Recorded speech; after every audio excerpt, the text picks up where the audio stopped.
Bio jedan dečak srpskoga roda, mršav i visok od vrata do poda.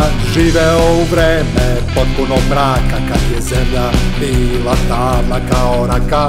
Stalno je dečak posmatrao oluje, kako munja sija, kako grom se čuje.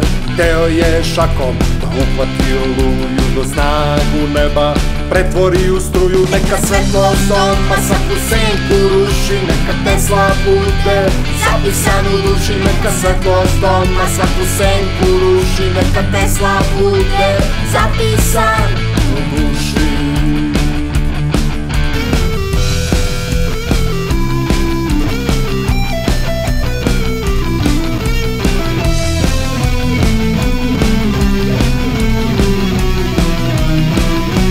Bio jedan dečak srpskoga roda, mršav i visok od vrata do poda.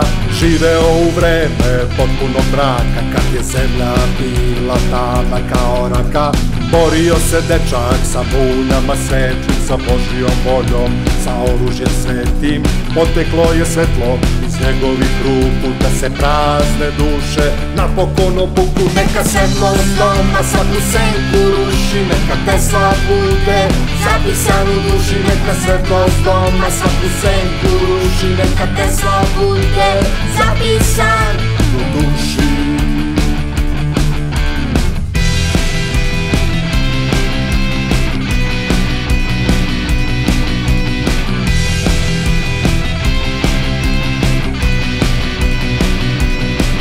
Neka svetlost doma svaku senku ruši, neka Tesla bude zapisan u duši. Neka svetlost doma svaku senku ruši, neka Tesla bude zapisan. Neka svetlost doma svaku senku ruši, neka Tesla bude zapisan u duši. Neka svetlost doma svaku senku ruši, neka Tesla bude zapisan.